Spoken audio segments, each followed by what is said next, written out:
ये बताएं कि ये प्लेइंग 11 के अंदर जो तब्दीली इन्होंने नहीं की है कोई भी, ये क्यों ऐसा हुआ है? मतलब इससे पहले भी हम लोग ऐसी गलतियां दोहराते हैं, इतना इन्हिसार स्पिनर्स के ऊपर, इस पिच के ऊपर, क्या समझ आता है? ये 2 फास्ट बॉलर तो कम से कम खेलने चाहिए थे, चाहे आप 3 स्पिनर के साथ ही चले जाते, आपके पास तो 2-3 और स्पिनर आपकी लाइनअप में मौजूद है, सलमान अली आगा, साउथ शकील और फिर साइम अयूब।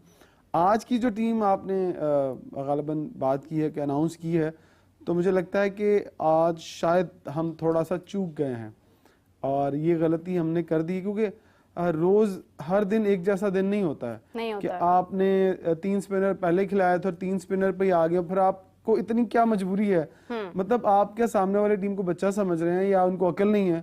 उन्होंने क्यों 2 फास्ट बॉलर्स जो हैं वो फिर, लेकिन उन्होंने 3 स्पिनर भी खिलाए हैं। हाँ। अब नोट करें कि उन्होंने रेहान अहमद को खिलाया, और रेहान अहमद वो स्पिनर है जो आपको 2 साल पहले व्हाइट वॉश हुआ था, तो लास्ट मैच जो हुआ था उसमें रेहान अहमद ने 5 आउट किए थे पाकिस्तान के।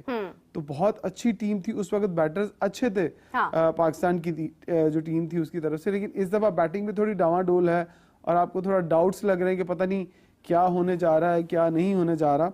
लेकिन आप वाली बात ठीक है कि 2 फास्ट बॉलर खेलने चाहिए थे, क्योंकि एटकिंसन को जो उन्होंने वापस देख के आए हैं, और वो ऐसे उनके मुझे लग रहा है कि फास्ट बॉलर हैं जो पाकिस्तान को तंग करेंगे। देखिए, मैं ये समझती हूँ Imran, I totally agree with you, क्योंकि हम लोग बड़े तजर्बे तो नहीं कर सकते हैं, लेकिन हम लोग सेंसुअल तजर्बे तो कर सकते हैं ना। मतलब एक चीज़ ऐसी है कि आपको महसूस हो रहा है, आप मतलब एक दुनिया जानती है इस बात को कि रावलपिंडी में किस चीज़ की सपोर्ट है।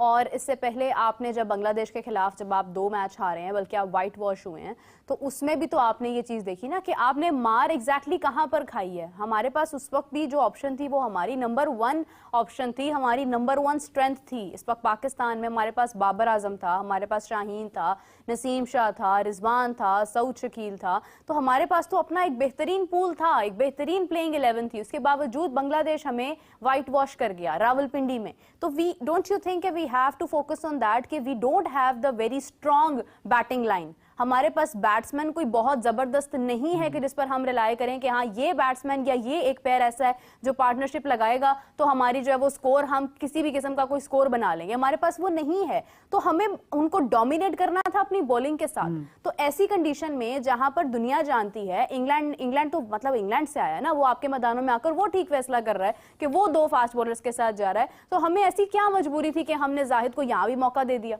देखें, मुझे लगता है कि ये वही वाली बात है कि जो हार का डर है वो आपसे गलत डिसीजन करवा जाता है। ठीक है, आपने पिछले मैच में जो स्ट्रेटजी अपनाई थी आकिब परवेज साहब ने, वो स्ट्रेटजी सोशल मीडिया पे भी बड़ी वायरल हुई और लोगों ने बार बार उसको रीट्वीट किया, रीपोस्ट किया। तो मैं समझता हूँ कि क्योंकि वो एक खुद फास्ट बॉलर रहे हैं, तो उन्हें चाहिए था कि जो रावलपिंडी की कंडीशन थी वहां पर एक फास्ट बॉलर का एडवांटेज लेते। लेकिन वो समझते हैं कि शायद उनका जो पुराने वाला फार्मूला था वो यहाँ पर वर्क करेगा। तो देखें, पिछले मैच में आपके जो जाहिद थे उन्होंने आउट नहीं किए थे, नहीं किया, तो आपने फिर उन्हें क्यों खिलाया, ये समझ से बाहर है। आपको लगता है कि शायद इस पे थोड़ा सा बाउंस है, क्योंकि जाहिद को थोड़ा सा बाउंसी पिच चाहिए ताकि वो ब्रेक अच्छा कर सकें। तो लेकिन फिर भी फास्ट बॉलर यहाँ 2 बनते थे, हर सूरत में बनते थे। आप ना सिर्फ फास्ट बॉलर ना खिला के, एक तो जो आपका प्लान है उसको भी मुझे लगता है कहीं ना कहीं खराब कर रहे हो, थोड़ा सा आप डिस्करेज कर रहे हैं फास्ट बॉलिंग को, क्योंकि फास्ट बॉलिंग पे आप ट्रस्ट नहीं कर रहे हैं, क्योंकि आपके पास एग्जैक्टली उसकी रिप्लेसमेंट है नहीं। हम कहते थे हमारे पास जो है ना वो स्पिनर्स नहीं है, हमारे पास रिप्लेसमेंट नहीं है, हमारे पास फास्ट बॉलर्स की भी रिप्लेसमेंट नहीं है। आप एक ट्वीट की, मैंने बोला भाई अगर इतनी मेहनत कर रहे हैं, हीटर के साथ गर्म कर रहे हैं उस पिच के ऊपर, क्योंकि ये हीट इस वजह से दी जा रही है, पंखे इस वजह से लगाए हुए हैं, बड़े बड़े पतनी जहाजों वाले पंखे लगाए हुए हैं, कि पिच के अंदर जो जरा सी भी नमी है, जरा सा भी कोई पानी है या कहीं से आपको थोड़ी सॉफ्ट नजर आ रही है, सॉफ्ट इसलिए होती है ना कि उसके अंदर थोड़ा थोड़ा कहीं कोने खांचे में पानी फंसा हुआ होता है, उसको ख़त्म करने के लिए, ट्राई करने के लिए ये इस किस्म की जो है वो टैक्टिस हम लोग कर रहे हैं। मेरे हिसाब से तो ये भी करने की क्या ज़रूरत थी। मैंने तो ट्वीट की थी कि ओवन ले लो, एक बड़ा वाला ओवन स्पेशल बनवा लो, पिच के साइज़ का 2-3 बनवा लो। जब भी अब सीरीज होगी हमने यही काम करना है, तो उस ओवन के अंदर ही वो पिच बाहर से बनवाओ, जिस तरह ड्रॉप इन पिचेस नहीं बनती उसी तरह बाहर से पिच बनवाओ, उस ओवन के अंदर डाल दो, ला के पिच के मतलब ग्राउंड में डाल दो, बात ख़त्म हो गई। इतना कुछ करने की जरूरत ही नहीं है। ये बेन स्टोक्स से जिस तरीके से सवालात भी किए गए प्रेस कॉन्फ्रेंस के अंदर कि अगर पहले टेस्ट मैच में आपने 800 प्लस रन किए थे, अगर यहाँ भी आपकी पहली बैटिंग या ब्रेक नहीं होता तो आप करेंगे। तो सवाल तो सही था कि इसका मतलब ये है कि फिर इंग्लैंड तो वैसे ही खेलेगा, तो क्या पाकिस्तान के ऊपर प्रेशर आ सकता है? और अगर एक चीज मैं आपको बता दूं, अगर पाकिस्तान के बॉलर्स ने इस टेस्ट मैच में परफॉर्मेंस अच्छी नहीं दी,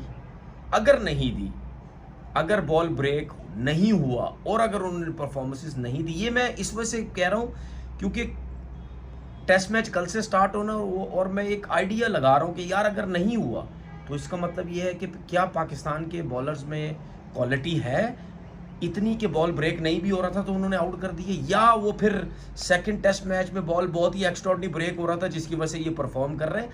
ये जो क्वेश्चन मार्क है ये हमारे स्पिनर्स के ऊपर भी आएगा कि अगर बॉल ब्रेक नहीं हो रहा था, इन्होंने तो मार पे मार खाई। लेकिन इंग्लैंड का आपको पता है उन्होंने क्रिकेट ऐसे ही खेलनी है, सही है। या हो सकता है ये है कि ये जो स्विप शॉटें मारना इन्होंने बहुत ज़्यादा शुरू की हुई थी ना, सेकंड टेस्ट मैच में बॉल ब्रेक हो रहा है, उस पर हो सकता है शायद थोड़ी सी वर्किंग की हो कि स्विप शॉट्स खेलें। बेन टैकेट को तो नहीं रोक सकते, उसका स्टाइल यही है।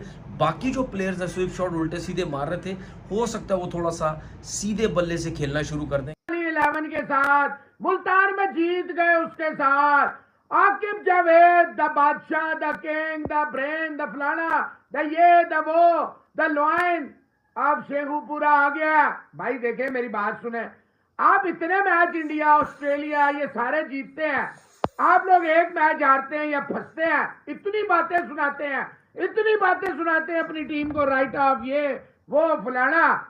और पाकिस्तान 4 साल के बाद एक मैच जीता है, back to the glory. Line of Sheikhupura आ गया। ओ भाई बड़े लोग हैं, ये कोई कमाल नहीं है। दीपक चौधरी साहब वालेकुम अस्सलाम, कोई कमाल नहीं है, ये कोई कमाल है?